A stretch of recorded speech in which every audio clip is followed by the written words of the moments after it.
Hello and welcome. In this lecture, I'd like to show you how you can create your first project using code blocks.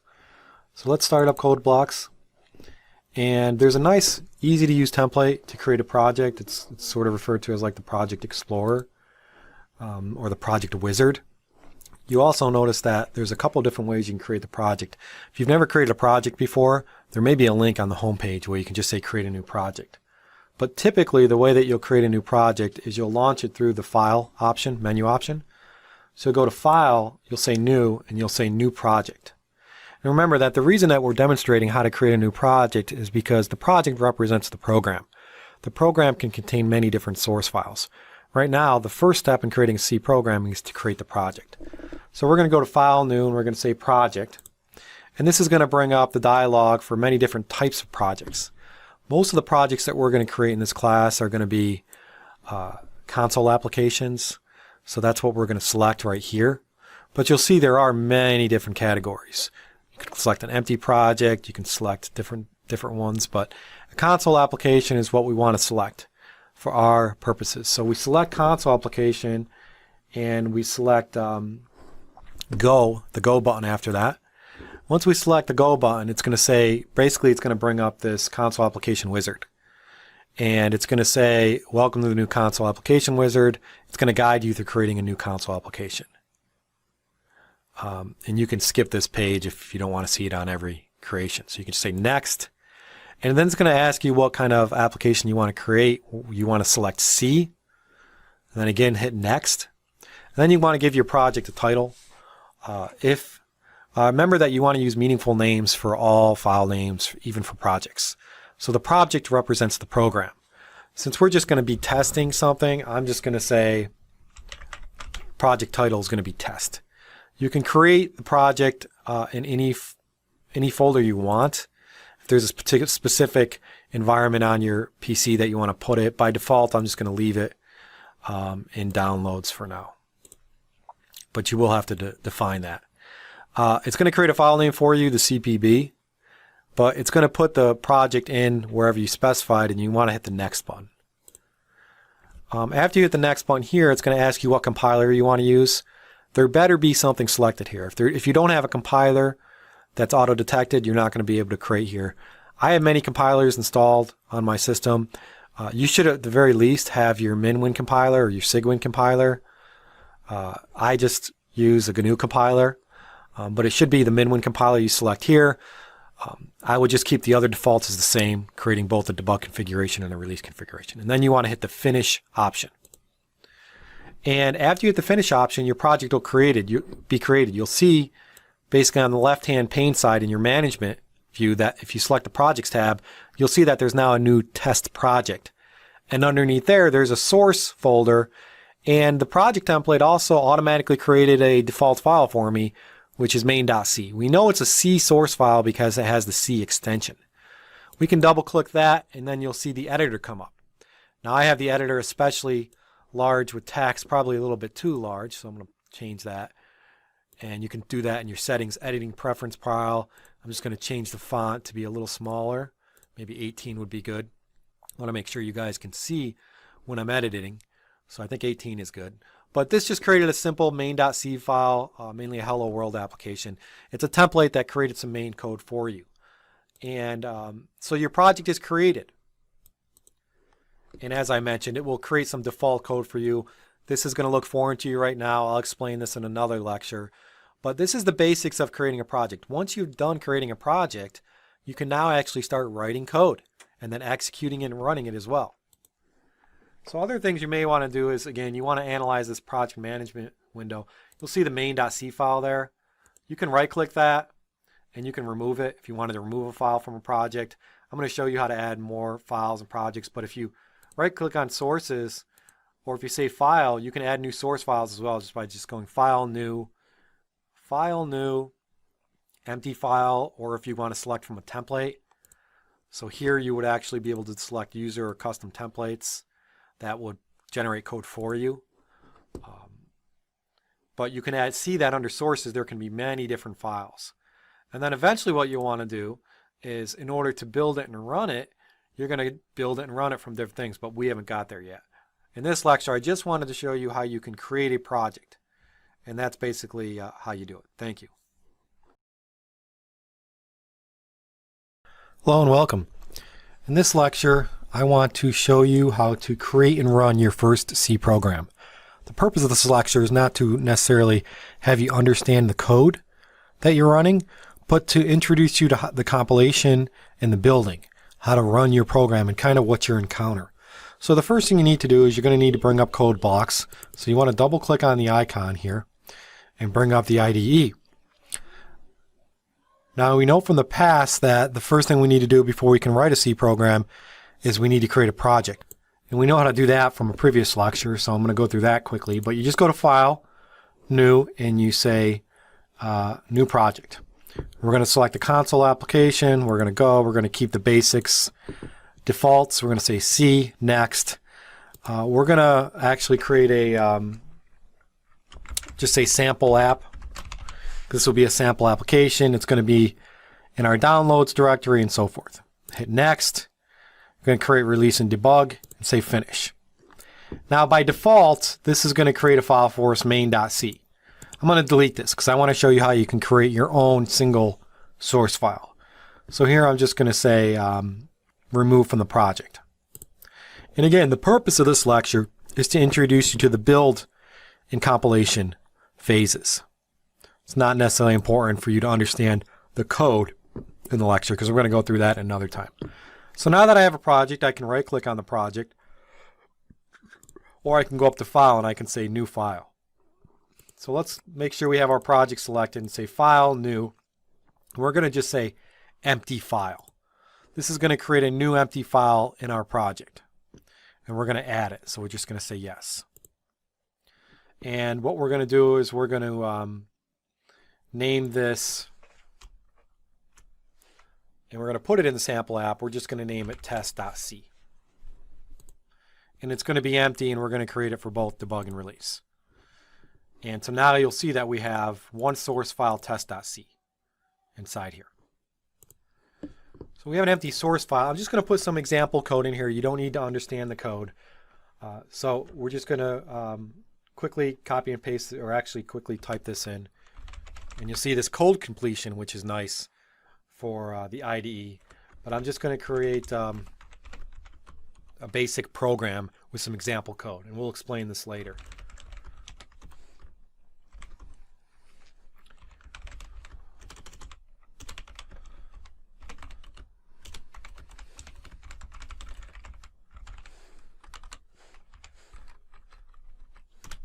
So this would be the editing phase where we actually edit the source code. And so again, don't worry about this code, but we have a source file in here. And what we want to do once we've actually created our source file is you'll notice that there's some code in here and that the name of the file has a C extension. So that's important. We have test.c. And if we want to now go to the next step, we want to compile it, we can go up to the build option and we can say build. And what this is going to do is it's going to compile the program, test.c, and it's going to link it. So if we say build, you'll then see that there's output in the below log. Might be a little tough to see. But when I selected the build option, it actually tried to build the sample app project, which included one source file, test.c. And what this output window is showing on build.log is the command used to compile, which is Ming32GCC. It then used some compiler flags, you don't really worry about it. And it took as input test.c. And then from the input, the next thing it did was it linked, right after it compiled, the O file that was generated. But this will be the window where you can see any compiler errors or if it compiled successfully. You'll notice here that there are 0 arrows and 0 warnings. So I was able to compile successfully. So that compilation and linking worked fine. To run my program, all I have to do is go up to build and say run. And I could have done the build and run in one step if I wanted, but I wanted to just demonstrate that how you would do it. So now I would say run. When I run it, you're going to see that the program was actually run. And what happened in Windows is it brought up a separate window. It's basically the DOS prompt. And it ran the program with output. And what you'll see here before we look at the output is you'll see that the build.log actually ran another command, which is it basically executed the app that was generated from the code. And then when you double click on that in Windows, it generates this DOS prompt. The output comes to the DOS prompt. So this is sort of, right here, this window here is the console. And this is where the output goes. You'll notice that the output of the program is, hi, my name is Jason. And then you say process return 0. That's just saying the program returned. Press any key to continue. But the output here means that the program ran with some output. And again, this is the console or the terminal. We can press any key to close it. And you will want to occasionally clear out your window too sometimes to just get rid of some of the, so it's easier to run. But you can see that build.log will show you. And you can build messages also can show you that there were no errors and so forth. There are different windows. So if you run, if you compile and it runs fine, you have no problems, then you're good to go. And this program didn't do much. It just output some data to the console. But what would happen if you ran and there were some errors? So for example, all C statements have to have a semicolon. Say I get rid of that semicolon and I save the file. And every time you edit a source code file, you always want to save it. You can do a Control S, or you can go up to File, and you can say Save Project, or Save All Files, or right there, Save All Files. And now we have an error. So now when I try to build it, I go up to the Build menu and I say Build. You'll notice that if I go to the build log, there's a big red highlight that says one error. And it's mainly because I forgot my semicolon. But this window here is the build log window that shows you that there's compilation errors. So you cannot run a program with a compilation error. We know that. Okay, so this is what you would see in errors, and running successfully is what you would see prior. So again, the purpose of this lecture is to show you how to build and run a program. The source code doesn't necessarily matter. So we were able to create a project. We were able to create a source file, test.c, and then we built it, which did the compiling and linking at the same time, and then we wanted to execute it, we just hit the run command. And if you have any errors when you build and compile, you'll get a red highlight and you'll have to go back and fix that error by adding the semicolon, hitting Control S to save, and then going back to build, and if we build again, you'll see there's no errors and it'll build.log. So it built successfully, and then we can then run it again. And again, running it will bring up our window here and our output for the program. Okay, so a nice little demonstration to show you how you can build and run your first program. In our next lecture, I'm going to give you a challenge. I'm going to give you an assignment to do pretty much the same thing, except change the output a little. So you don't really need to understand the source code that much. You just want to change the output. Okay, I hope this was helpful. Thank you.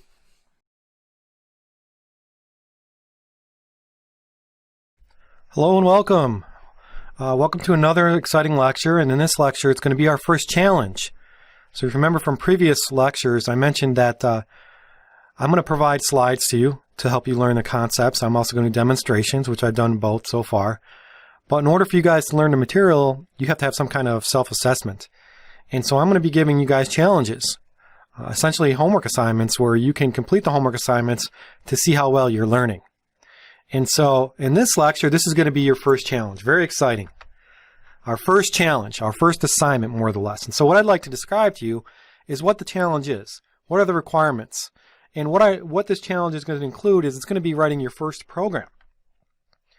So what we're going to do is you're going to write a C program that displays your first name as output. That's the requirements. That's what I want you to do. And so in order to complete this task and complete this challenge, you're going to need to do the following things. You're going to first have to create a project in code blocks. And I've demonstrated how you can do that, so you should be able to do that. You're going to use the IDE to perform the tasks that you do in every C program. Edit, compile, and run, and then test your code. Right? So the first step is creating that project in code blocks. You can use the lecture that I provided earlier if you need to go through those steps again. As part of creating a project, we know that it generates a file for you. I don't want that file generated for you because it's going to do all the work for you. So after you create the project, make sure you go into your project inside your project window, your management window, and make sure you delete the main.c file that was generated. You can right click on it and say remove. After you've created your project, the next step would be to create a new C source file. And we know that all C source files end in the .c extension. You should create the C source file in the project that you created, and you should name the source file test. Once you've created the source file, then you're going to have to edit it. You're going to have to actually put some code in there. The code that you put in there is not important. That's not what we're trying to learn in this phase. What you're trying to learn is how to create a program and how to compile it and run it. Writing the code doesn't matter right at this point. So what I want you to do is I want you to copy the source code that I've provided right here. And it looks a little weird, right? You see this pound, and then it says include, and there's an int, and it says main, and then there's these squiggly brackets and all this. None of that's really important. Copy and paste this. The line that is important is the printf, and that's the line you're going to need to modify to display your name. But I've started it for you. I said, hi, my name is. So copy and paste this code into your test.c file. After you've copied and pasted that code in this test.c file, you're going to need to modify the line so that when the program runs, it displays the right output. And so you're going to need to modify that printf line. Basically, just add your name where the dots are. And that will be part of editing the source code. After you successfully added the source code, then you want to compile and link it. And this, again, was explained in another lecture, so this should be pretty straightforward. There's menu options to build. So you want to compile and link, and then you want to analyze the build output window. This step, again, is just going to your menu option and building. And what this will do is it will issue the GCC command to compile, and it will set the test.c files in an import, and it will also generate any object files, and then it will link all those object files to create a program. If you have any errors when you compile and link, you'll see them in the build window. That means you'll have to go back and edit your source code to fix those errors. Now, if you copy the source code exactly how it is on the slide, you'll be fine. One of the things you're going to notice with programming is the detail matters. Make sure you copy the source code exactly how it is. Everything matters. Okay, so if you're missing a semicolon or anything like that, it can cause your program not to compile. Now, if you were successful in compiling and linking the source code, then you want to run the program. You want to execute it. And again, this is just another menu option in the IDE in code blocks. Once you run the program, it's gonna actually display a new console. It's going to display the DOS prompt, that little black window.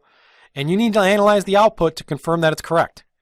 If it doesn't display your name, then you're going to have to repeat this process. You're going to have to go and edit the source code, recompile, which will link, and then run. And this is the process that you're always going to employ when creating a program. Editing, compiling, linking, and running. And then testing and debugging. Testing the code, making sure it does what it's supposed to do. And if it doesn't, fixing the errors. So this is your challenge. I'm going to provide a solution to this in the next lecture. But go ahead and do this on your own. Again, it's important to do it on your own so that you learn from it. All right, just watching the lecture, you may have missed some steps. If you go and do this on your own, it's going to be like the back of your hand the next time you need to write another program. So good luck, and I hope you guys succeed. Thank you.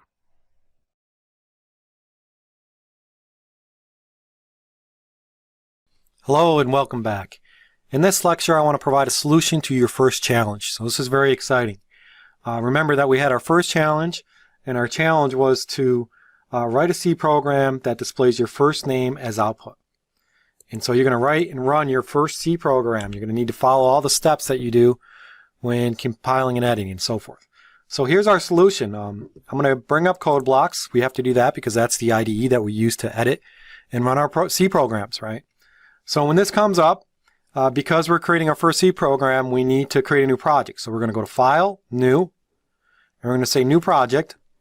And I believe I told you to name the project. I don't think I told you to give a name to it. You can give it name whatever you want. I'm going to name this project, I'm going to name it Test. And this is going to create a project somewhere. And remember that we want to create our C source code file manually. And so first thing I want to do is I want to delete this auto-generated file. You don't always want to do this because it's useful that the code is generating, but for learning purposes, we want to delete it. So we're just going to say remove file from project. Now, according to the assignment requirements, instructions, we want to create a new source file called test.c. So we can highlight the project name, we can say File, New, and we can say Empty File, and we can just say yes for this dialog box that comes up. and we want to name the file test.c. So we're just going to say test.c, and we're going to say save. And we're going to then say OK. And you'll notice that now under your project, on your management pane in your projects tab, there's a new file called test.c. I then told you that you should just basically copy some source code that I provided for you, which is what I'm going to do now. This source code you don't need to fully understand yet. I'll explain some of it in the next lecture, some of the basics. But basically, it contains a basic example of a C program. There is something here on line 5. Line 5 is doing the main work. It's actually outputting data to the screen using a printf function. I gave you instructions that you should modify this to print your name. So here in the dots, you would actually type your name. I'm going to type Jason. You then have to make sure the file is saved. So I'm going to hit Control S, or I'm going to go up to File, and I'm going to say Save All Files. Once it's saved, you then want to follow the process of compilation, linking, and running. In order to compile this code, we have to go up to the build menu option, and we have to say build. That will issue the compilation command. When we say that, you'll see, when we execute that, you'll see in the build.log window, you'll see that it compiled and it also linked. You know that it compiled because it uses -c, uses the test.c file as input, and then the -o is doing the linking. It's linking all those object files. And there were no errors, and that's what you want to see if you write code. You don't want to see any errors in compilation. If there were an error there, you'd have to go back and you have to edit this source code. I also demonstrated that. Once the compilation and the linking is successful, you then want to run your program. So you go back up to build option and you say run, and then this will actually run your program. It will bring up the DOS prompt window, and you see the output here, which says, "Hi, my name is Jason." And that means the program was run correctly with the correct output. I analyzed the window and I verified that it's correct. And so now I'm done. If that was incorrect, I'd have to go back and edit my source file, and I'd have to fix it. And that would be part of debugging, which we haven't talked about exactly yet, but everything worked successfully. So we completed our first challenge. I'm going to include this source code so that you can just download it and download the entire project and load it up inside of code blocks. Thank you. Hello and welcome. In this lecture, I want to basically highlight some of the concepts for a C program. I want to describe the structure of a C program. Now we're going to talk about the details of all the syntax and so forth in other lectures, but I want to describe at least some of the things you saw in your challenge, just some of the highlights. Again, we're going to go through other concepts in more detail, but the first thing I want to do is I want to bring up my project that we did for our challenge. So I'm just going to go to File, I'm going to say Open, and I'm going to open my test.cbp, which is my project file. And so you remember this. This looks familiar. I just wanted to show you a little bit about the structure of this code. We'll talk about include statements and so forth, but one of the important things to understand in this program right here is this is kind of the basic structure for all C programs. The first thing you should notice here is this code on line 3, which is called main. It says main there, and it has 2 parentheses. Those 2 parentheses are signifying that it's a function. Now we don't know what a function is yet, but basically a function contains code inside of it. And so I want to describe to you that the main function is part of all C programs. It's the entry point to the program. This is what gets invoked when you run the program. Everything inside line 4 to line 7 will be executed.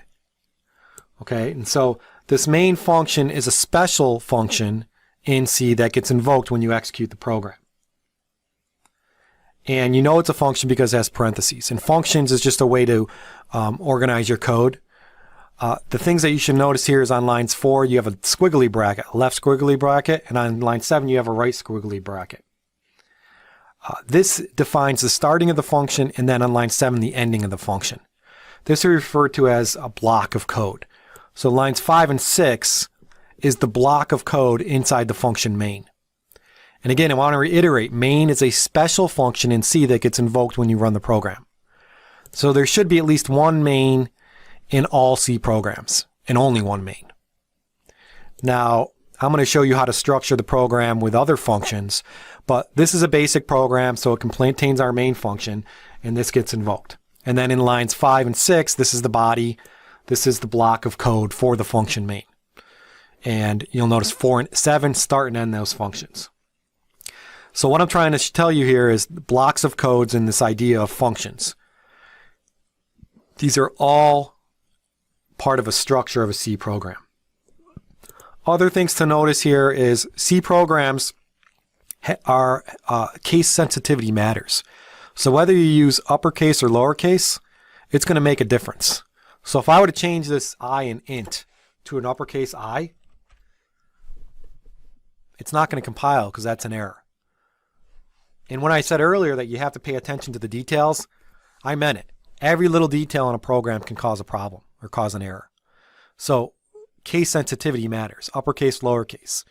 It makes a difference. The other important thing to notice here is in the uppercase and lowercase, by the way, are distinct. It doesn't, and also here when we edit our source code, it doesn't matter where you start typing your line. You can type it at the beginning. You can put everything on the same line if you want, some of it. However, I will explain that it makes it easier to read if you do some kind of structure to it. But you can do that if you want to. The other thing that's important to note here that's not a specific concept is that all the statements are ending in a semicolon.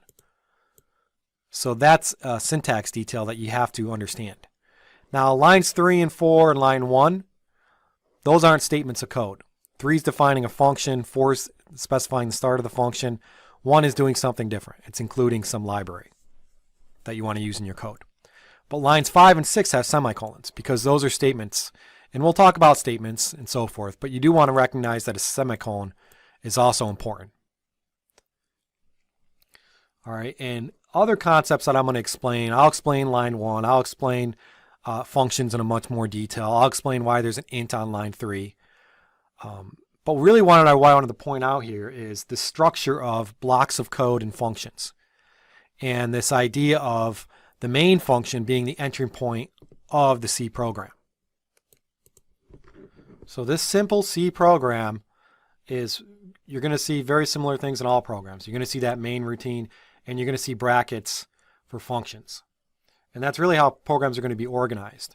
Now this function may call other functions. That's a whole other ballpark. But again, I want to emphasize here the idea of blocks of code inside functions and also this idea of the main routine. And then the semicolons that end. Now the other thing here that you'll notice is I did indent certain pieces of code. And we'll probably talk about this more when we talk about quality of code, but you want to make your code readable. And what readable code means is if I were to just write my code like this, and I would have placed things on the same line, it makes it a lot harder to read, doesn't it? You see how that's a lot more difficult to follow? But when I add new lines, and I add indentation after each line of code, it makes it easier to read. You can easily identify that lines 5 and 6 are inside of a block of code because it has the brackets. And they're specifically inside of a function called main. So the use of indentation, spacing new lines in meaningful names, will make your code more readable. That's the other takeaway for your first program. I mentioned the main takeaways for the structure of a program, and readability is another important one. But this is just describing, again, the structure of a C program that you'll see in all C programs. In the next few lectures, we're going to talk about some of the basics of C. I'm going to describe to you this idea of the include statement, this concept of displaying output using a printf, the idea of returning data from the main. All these nice little concepts that are sort of really common for programs. They're not a specific category. They're really just fundamentals. And we'll be describing that in the next few lectures. Thank you.